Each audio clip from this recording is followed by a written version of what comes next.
Good morning. Welcome to the 2015 Convocation of the University of Michigan School of Information.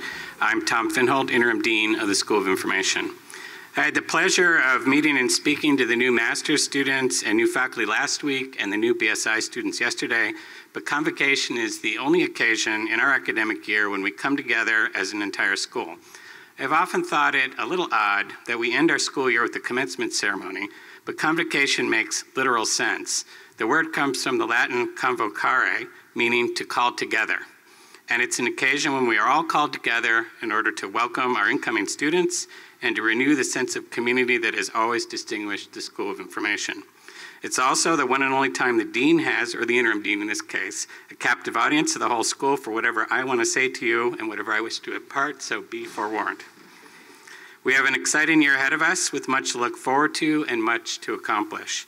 I want to start by introducing the newest members of our faculty who are joining us this fall. In alphabetical order, they are Christopher Brooks. Chris has been a research fellow and research investigator at the School of Information since 2013. Effective October 1st, he'll become a research assistant professor. His research concerns how learning analytics can be applied to human-computer interaction. He earned his doctorate at the University of Saskatchewan. Is Chris here? Nope, okay.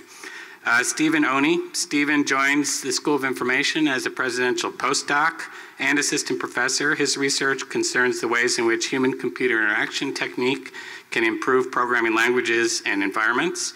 He received his MS and PhD degrees from Carnegie Mellon University, this one, Carnegie Mellon, in human-computer interaction, and earned a Master of Engineering and BS in Computer Science and BS in Mathematics at MIT. And Stephen's not here with us either, I don't think. Casey Pierce. Casey earned her PhD at Northwestern University School of Communication in the Media Technology and Society program. Her research focuses on how individuals in organizational contexts use advanced communication and information technologies to manage, create, and share knowledge. Casey received her BA in Psychology and MA in Communication Management from the University of Southern California. She joins us as an assistant professor in organizational communication and technology. This fall, she's teaching SI 627, Managing the IT Organization. I know Casey is here. Casey, do you want to stand up?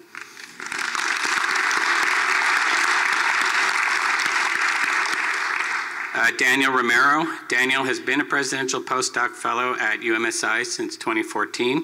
This fall, he joins us as an assistant professor. He holds courtesy appointments in complex systems and in computer science and engineering. He earned a PhD in applied mathematics at Cornell University and an MS and BS in mathematics at Arizona State. His main research interest is the empirical and theoretical analysis of social and information networks. He's particularly interested in understanding the mechanisms involved in network evolution, information diffusion, and user interactions on the web. This fall, he's teaching SI 301, Models of Social Information Processing. I don't think Daniel's here either, right? Let's give Daniel a hand. Those are our new faculty.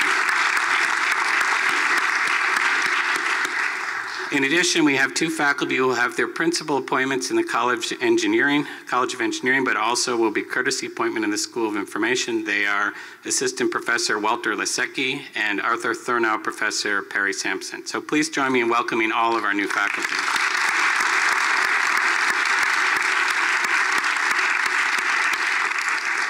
And I also want to call attention briefly to several people, some of whom are serving in brand new roles. Others are switching roles a little bit in the administration. First, I have Beth Yakel, who is now the Senior Associate Dean for Academic Affairs. Beth. And Paul Resnick is joining the leadership team as the Associate Dean for Research and Faculty Affairs. And then we have a number of new academic program directors. Nicole Ellison will be is the doctoral program director. Barry Fishman is the new academic program director for the BSI. And then continuing in their roles are Sue Young Rhee as the director of the MSI program and Kai Zhang as the director of the MHI program. Thanks to all of them for their willingness to serve, and a personal thanks for me for your willingness to serve. So I'm really excited to be working with such an outstanding team. Each year, we present faculty awards that reflect our commitment to teaching, to service, and to community engagement. Although we'll be doing more formal presentations of these awards at our first faculty meeting next month, it's very fitting right now to acknowledge these honorees before the entire UMSI community. First, I want to recognize for excellence in instruction, Colleen Van Lent and David Wallace.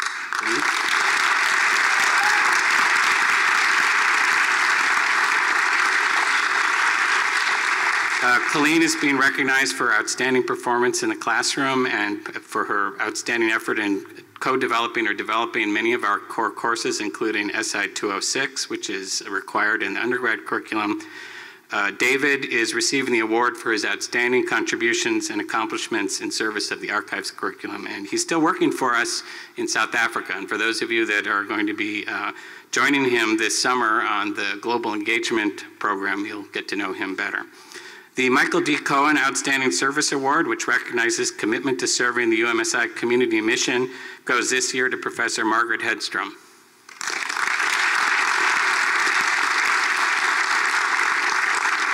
And in fact, as a measure of her commitment to service, she can't be with us right now because he's attending a special luncheon hosted by the president, launching his campus diversity effort, of which Margaret is the faculty co-chair, and she's joined there by Judy Lawson, the staff co-chair of that committee. Finally, we have a relatively new award named for Professor Emerita Joan Durrance, the Joan Durrance Community Engagement Award. Joan was a leader in the field of community informatics, and I'm pleased to announce that this year's recipient is Kristen Fondacciaro.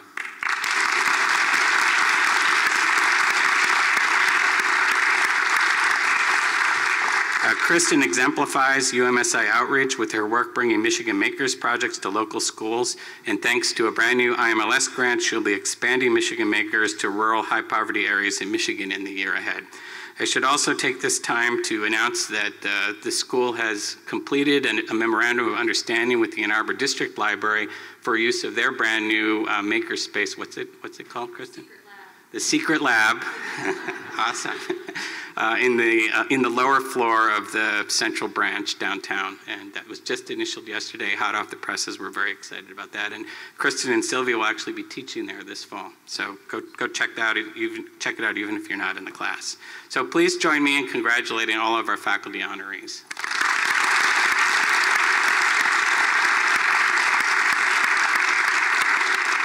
And now I want to take a moment to recognize two staff awards.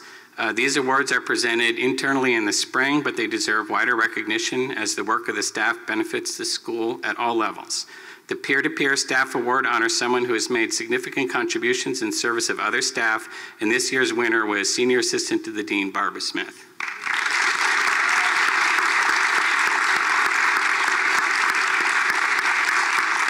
Now, I will definitely second that she's deserving of that award. She's my assistant. The Outstanding Staff Award for advancing the UMSI mission went to recruiting admissions counselor Alyssa Talley-Pixley. So, please join me in congratulating these staff members, Barb and Alyssa. I mentioned that we have an exciting fall ahead of us. I just want to take a moment now to remind you of a few things to put on either your real or mental calendar. You'll be getting more details soon via the various social media, email, and other outlets of the school. On October 1st, our speaker at the annual John Seeley Brown Symposium on Technology and Society will be gaming journalist Lee Alexander. She is the former editor of Gama Sutra and current editor-in-chief of the website Off-World. She'll be speaking on emerging alternative games culture and trends that show video games are coming into their own as an expressive cultural form. I think that'll be an outstanding symposium. A former JSB speaker, Dana Boyd, will be here September 14th and 15th to conduct workshops and present a public lecture. Dana is a social media scholar, a principal researcher at Microsoft, and teaches at Harvard and NYU. I'm sure she's familiar to many in this audience. She's presenting a public lecture on living in the culture of big data next Tuesday, September 15th at 1:30 in the Rackham Amphitheater. I strongly encourage you to attend. Dana is one of the leading thinkers in our generation. Homecoming is the second weekend in October, and we have a number of activities planned. While some are for alumni, everyone is welcome to attend guest lectures by alumnus Tom Hry, the Florence Farrington Librarian of Harvard's Houghton Library on October 9th, and Jason Blessing, CEO of Plex Systems, on October 7th. And then fast on the heels of homecoming is our annual innovation trek to New York City, where students will visit innovative startup companies, meet and network with alumni, and have the opportunity to pitch their own entrepreneurial ideas. Past participants have praised the experience, saying it helped them get a better idea of how to get a project started and how to understand the various ways innovative thinking can be implemented. So considering this is only the first week of the school year, it's not even really the end of the first week of the school year, I'd say we're off to a fantastic start and there's much more to come. So please take advantage of those opportunities in the coming weeks. So now we've reached the part of the address that I alluded to at the beginning, the Sermon from the Mount. If this were commencement, I would be giving you advice about what to do in the years after you leave UMSI. But most of you are here at the start or partway through your studies with us. So instead, I'm going to share my ideas on how to make the most of the time that you have with us. In video gaming, there's a practice known as speed running, where players try to race through a game or selected parts of a game as fast as possible. While this clearly takes skill, experience, and planning, and can bring its own satisfaction, I'm going to suggest that you avoid speed running through your 2+ years at UMSI. There's a line in Ecclesiastes that goes in part, "The race is not to the swift." What it means is that the fastest person doesn't always win the race. Your courses are not a path to be completed as quickly as possible. The more that you extend yourself to embrace all that this school and this university have to offer, the more you will benefit from your time here. But I'll admit, I've not been in your shoes for many years, many years. And so I'm going to borrow some advice from a current student.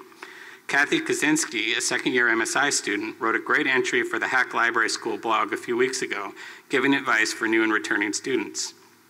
Among her suggestions was to get involved in at least one student organization, even if you don't want to. That would have been me, I'm not the joiner. Among the benefits, she said, you can gain leadership experience, show employers that you can multitask above and beyond what you're doing in your coursework, prove you can work with others, and develop friendships in the field.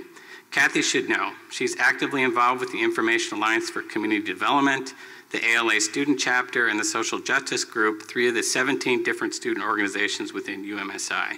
And if you want to branch out from the School of Information, the university's Maze pages lists over 1,500 organizations, from the Acoustic Guitar Club to the Yum Baking Crew. You may even decide to start your own organization or program, like the A2 Data Dive that 2 first-year MSI students, Nikki Rhoda and Claire Barco, originated 4 years ago, and which is still going strong. What it boils down to is this: to make the very best of the time that you have here. You all have several years of education under your belts, and you may feel that your scholarly goals are pretty well established. That's admirable. Stay focused on your goals, but not to the extent that you sacrifice flexibility. Don't be afraid to take classes that challenge your suppositions. Don't be afraid to change your mind or to act on a contrary impulse. It happens here all the time. You have a priceless opportunity while you're here to take classes outside of the School of Information. I know it's an odd thing for the interim dean to advocate, take classes outside the school, but really it is a priceless opportunity. Law, econ, urban planning, literature, philosophy, the list is endless. Whatever gets you excited and energized is going to contribute to your education. In fact, many of our doctoral students cite this as one of the things they value most about their time at the School of Information, that they're enabled and encouraged to seek out mentors and collaborators in other units. We understand that stress is an undeniable factor in university life. When you're up to your neck in papers and assignments, when your part-time job bumps up against a project deadline, when the other members on your team appear to be lounging in the cart while you're doing all the heavy pulling, which never happens, by the way. The world will not end if you stop to do a little yoga or to fling a frisbee, make a cup of tea or coffee, walk the dog. You can walk my dog, for example, plant a garden, or join in on a thread on si.all.open. I'll leave that latter for the first years to discover in the next week or 2. Pick the stress reliever of your choice. Take time to take stock of the world around you. In the summer of 2008, Rachel, a competitive swimmer who described her life as constant rush, rush, rush, went on a scuba diving vacation with her family in the Florida Keys. While wading underwater in a rare moment of stillness, she realized she was sitting face to face with a 7-foot nurse shark. I stayed there for a long while watching the shark watch me, she said. The shark didn't budge, nor did I, for my thoughts were churning in a sudden whirlwind of realization. If I hadn't taken a break, even if it was just waiting for my mom, I would never have seen that shark. But if I had come so close to not seeing the wonders of the ocean because of my rushing, and therefore blindness to the world around me, What else had I missed in life? There in the middle of the ocean, she made a promise to herself to make her life less frantic and more focused on giving herself a break once in a while.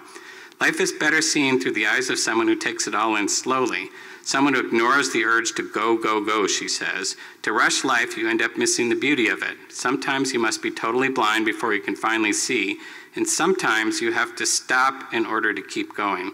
Life's meant to be savored and enjoyed. It's meant to be treasured. I especially like the idea that sometimes you have to stop in order to keep going. Give yourself permission to take a break when you need it.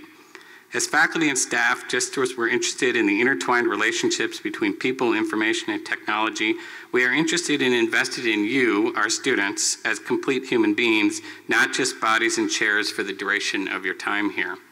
At UMSI, our core values include our can-do attitude, doing good for others, pursuit of excellence, having fun, ethical behavior, tolerance, inclusion, trustworthiness and honesty, empathy, and openness to experience.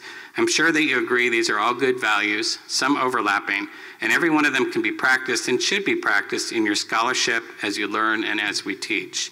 The Quechua Indians in South America used to express their own core values as a greeting. Amasua, Amakea, Amalua. Don't lie, don't cheat, and don't be lazy. Imagine using values as a greeting, something you say so often that it gets ingrained in you. Think about your own core values and how you can construct your experiences here to reflect them, inside and outside of the classroom. Sitting here today are people who are different from you. Yes, you have a lot in common. You're ambitious, you're high achievers, you're intelligent, you're passionate about your beliefs and ideas. You probably have many items in your wardrobe that are maize and blue. If not now, soon. You have traveled a long way to get here in terms of distance or experience or both. But you come from many different countries, from dozens of different majors. Some are working toward their undergrad degree. Others have more than a few years in the workforce. In this mini United Nations of different backgrounds, we are going to establish our own world peace by fostering a community of scholarship characterized by kindness and respect and civility. We're a small school within a huge university. In a sense, you have the best of both worlds. You will know your classmates and your faculty here. At the same time, you'll have access to the resources of one of the world's greatest universities, both here on campus in Ann Arbor and in the already established network of whatever it is, 500,000 living alumni and supporters of this school throughout the world. We have a great year ahead. Everyone in this room has some role to play in making it great, the faculty, the staff, and every student. So get engaged. Get excited, get ready to connect with each other, with other parts of this great university, and with Ann Arbor, a great college town. Apply information for the good of humanity, but let's start by being good to each other. Thank you.